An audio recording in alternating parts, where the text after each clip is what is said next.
Identity and self-worth is arguably the underpinning factor that will determine how effective and successful an Aboriginal student's school experience will be on their education.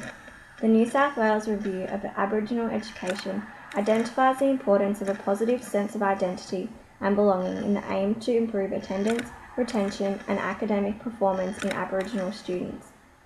As I have the potential to be teaching Aboriginal students in the future, knowing that this sense of belonging is what drives Aboriginal students, I will strive to put a great importance on my relationships with these students, rather than thrusting upon them my expectations of them academically as their teacher.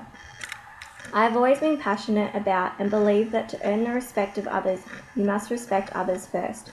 And from my observations of other practicing teachers, I have witnessed authoritative figures demand the respect of their students without first showing respect.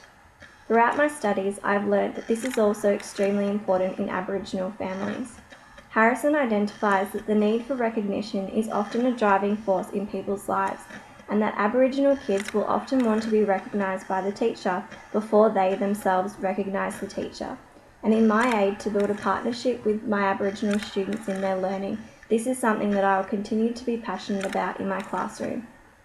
In a bid to develop Aboriginal students' self-confidence and trust with me, I will encourage them to share their knowledge with me privately at first, rather than forcing them to step outside their comfort zone and display their knowledge in front of the whole class.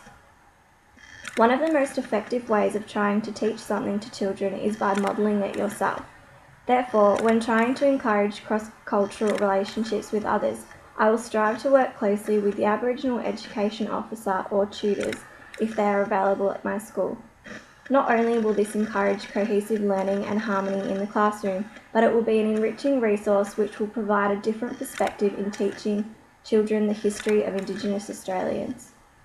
Second to none, I acknowledge the importance of providing not only Aboriginal students, but my whole class, with current and contemporary resources that are based on my local community history, people and places. I understand the importance of helping my students develop a strong respect for Aboriginal people, and in order to do so, I will ensure that any resources I use have been designed by Aboriginal people and that they acknowledge local Aboriginal elders, traditional owners of the land, their families and their languages.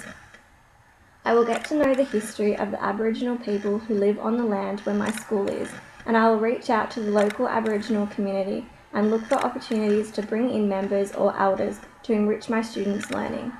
Where this is unable to happen, I will aim to take my lessons out to areas of significance and importance to the Aboriginal community and undertake lessons there.